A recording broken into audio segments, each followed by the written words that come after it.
Hello students, कैसे हैं आप सभी लोग। आज हम सीखेंगे पोटेंशियल ग्रेडियंट के कंसेप्ट के बारे में। नेक्स्ट वीडियो जो आएगा पोटेंशियोमीटर के बारे में आएगा, जो कि इसी पोटेंशियल ग्रेडियंट के प्रिंसिपल पे बेस्ड होता है। तो बड़े अच्छे से इसको समझना आप। बेसिकली फिजिक्स में दो तरह की चीजें होती है, एक तो होती है रेट और एक होती है ग्रेडियंट। जो पेंटिंग वगैरह करते हैं ना, उन्होंने ये वर्ड पहले भी सुना होगा, ग्रेडियंट। देखो क्या होता है कि अगर किसी भी फिजिकल क्वांटिटी को टाइम के साथ रिलेट करोगे ना, जैसे अगर मैं डिस्प्लेसमेंट में चेंज को टाइम में चेंज या टाइम के साथ रिलेट करूंगा, तो उसको बोलते हैं rate of change of displacement, जो कि वेलोसिटी को बताता है। इसको मैं स्मॉल वी से ही बताता हूं, स्मॉल वी वेलोसिटी या स्पीड हम लिख सकते हैं। ऐसे ही किसी भी फिजिकल क्वांटिटी को जब आप डिस्टेंस, लेंथ, इन सब चीजों के साथ रिलेट करोगे, उसको ग्रेडियंट बोलते हैं। जैसे वोल्टेज को लेंथ के साथ रिलेट करूंगा तो इसको पोटेंशियल या वोल्टेज ग्रेडियंट बोलते हैं, और इसको के से बताया जाता है। तो क्या सीखा हमने कि अगर मैं बात कर रहा हूं पोटेंशियल ग्रेडियंट की, क्या होता है पोटेंशियल ग्रेडियंट के, इसको आप लिख सकते हो डिक्रीज इन पोटेंशियल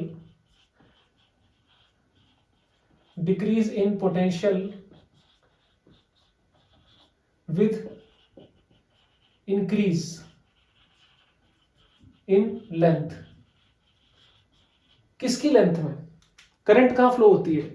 वायर में फ्लो होती है। तो वायर की लेंथ के अराउंड अगर आप जाओगे तो जो वोल्टेज में डिक्रीज आएगा ना, उसी को पोटेंशियल ग्रेडियंट कहते हैं। मतलब K equals to V by L. इसका डायग्राम मैं आपको समझा के बताता हूं, तब आपको समझ में आएगा। जैसे कि ये सर्किट है, यहाँ पे मैंने कोई बैटरी लगाई, मान लो 10 वोल्ट की बैटरी लगाई मैंने, और इसको जोड़ा मैंने एक हाई रेजिस्टिव वायर से।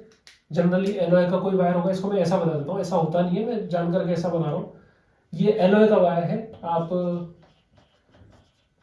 इसका बना हुआ मान सकते हो। एक एलॉय मटेरियल है, एलॉय की रेजिस्टिविटी बहुत ज्यादा होती है, और इनका टेम्परेचर कोफिशिएंट ऑफ रेजिस्टेंस काफी लो होता है। टेम्परेचर चेंज होने पर इनकी रेजिस्टिविटी चेंज नहीं होती।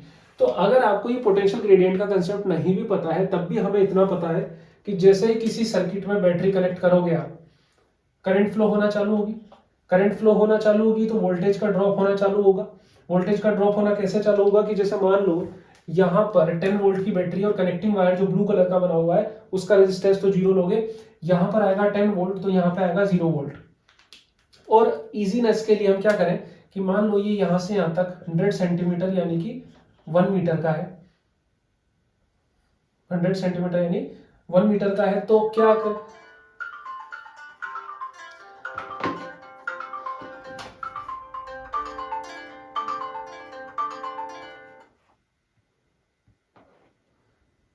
हाँ, तो अगर ये 100 सेंटीमीटर का है, तो क्या कर सकते हैं कि यहां से यहां तक जब जाने में 10 से 0 वोल्ट आ गया, तो बीच में कितना होगा? बीच में यहां कहीं पे आप मान सकते हो ना 50 वोल्ट होगा इस जगह। ये तो क्लियर हो रही है आपको बात? 50 वोल्ट, 50 वोल्ट बीच में। इन दोनों के बीच में कितना हो जाएगा फिर? 75 वोल्ट। और इन दोनों के बीच में कितना हो जाएगा? 25 वोल्ट। ऐसा समझ में आ रहा है ना आपको? यही पोटेंशियल ग्रेडियंट है। आप गूगल तो पहले से पढ़ा हुआ, बिल्कुल पढ़ा हुआ चीजें, तो बस उसका नाम दे दिया गया कि लेंथ के साथ वोल्टेज में कैसा चेंज आ रहा है, बस उसी चीज को आप क्या बोल रहे हो? पोटेंशियल ग्रेडियंट बोल रहे हो। अगर ये वायर लंबा हो जाए, अगर ये वायर 100 सेंटीमीटर की जगह 1000 सेंटीमीटर हो जाए, तो ये सब वैल्यूज क्या हो जाएंगी? और छोटी हो जाएंगी। इसी डिस्टेंस पे बहुत कम कम वोल्टेज भी आपको मिलने लग जाएंगे। मतलब अगर मैं बोलूं कि यहाँ पे वोल्टेज जैसे स्टेप वाइज कम हो रहा है मान लो, तो अगर इस वायर को मैं लंबा कर दूं तो ये स्टेप कैसे हो जाएगी? और छोटी छोटी हो जाएगी। तो आपके लिए और प्रिसाइज रीडिंग लेना बहुत आसान हो जाएगा। समझ रहे हो ना इस बात को? तो क्योंकि कई बार क्या होता है कि आपको जैसे मान लो 0.01 वोल्ट चाहिए, कोई ऐसा इंस्ट्रूमेंट है जो बहुत ही सेंसिटिव है, और उसके लिए आपको 0.01 वोल्ट ही चाहिए, और ऐसे की बैटरी कहाँ लाने बैठोगे? तो इस तरीके से आप ला सकते हो कि उस बैटरी को यहाँ खर्च कराओ पहले, और थोड़ा सा वोल्टेज यहाँ से निकालो, स्केल में रीडिंग लो कि 0.01 मीटर कहाँ बैठेगा, 0.01 वोल्ट कैसे बैठेगा, और वहां पे लगा दो, उसको टच कर दो। वो पोटेंशियोमीटर में हम उसको सीखेंगे। तो यहाँ हम सीखे कि भाई ऐसा है कि यहाँ पे ये डिक्रीज होता हुआ चलेगा वोल्टेज की। यहाँ पे 10 था तो ओहो 10 वोल्ट है ना, ये पॉइंट लगा दो 5.0 2.5 ऐसा हो गया, पॉइंट लग गया सब जगह, ठीक है ना। यहाँ पे मैं 100 वोल्ट समझ के कर गया उसको। अब देखो क्या सिस्टम है, आप बोलोगे कि आपको कैसे पता पड़ा कि इसी तरीके से डिक्रीज हो रहा है वोल्टेज, कहीं ज्यादा कहीं कम भी तो हो सकता था ना, वायर भी तो मोटा पतला हो सकता है। तो यहाँ पे बड़े ध्यान देने वाली चीज है कि पोटेंशियल ग्रेडियंट का कंसेप्ट अगर आप लगा रहे हो ना, तो आपको क्या ध्यान रखना है कि जो वायर है उसका क्रॉस सेक्शन एरिया ए क्या लेना है आपको, कांस्टेंट या यूनिफॉर्म लेना है। ये यूनिफॉर्म लोगे तभी करोगे भाई। आर इज इक्वल टू क्या होता है, R equals to rho L by A होता है। ये वायर जिस मेटेरियल का बना हुआ है वो कांस्टेंट है, ठीक है। इस वायर का क्रॉस सेक्शन एरिया यूनिफॉर्म है, कांस्टेंट है, तो आर प्रोपोर्शनल टू क्या हो गया, एल हो गया। ये चीज ध्यान रखना, ठीक है। अब ये जो वायर है सीरीज में जुड़ा हुआ है, एक ही तो ब्रांच है सीरीज में, मतलब V is equal to I R अगर मैं फॉर्मूला लगाऊं, और अगर मैं सीरीज की बात करूं तो I क्या होती है सीरीज में, कांस्टेंट होती है। तो V प्रोपोर्शनल टू क्या हो गया, R। जिसका ज्यादा रेजिस्टेंस वहां वोल्टेज ड्रॉप उतना ही ज्यादा सीरीज में होता है ऐसा, इसलिए ज्यादा वोल्ट का बल्ब ज्यादा चमकता है सीरीज में।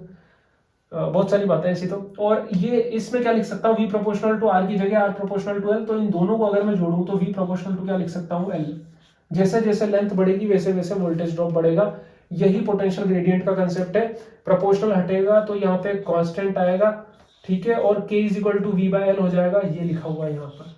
तो कुछ नई चीज नहीं है, लेकिन उसको नए तरीके से सीखा गया है। यही पोटेंशियल ग्रेडियंट का कंसेप्ट है।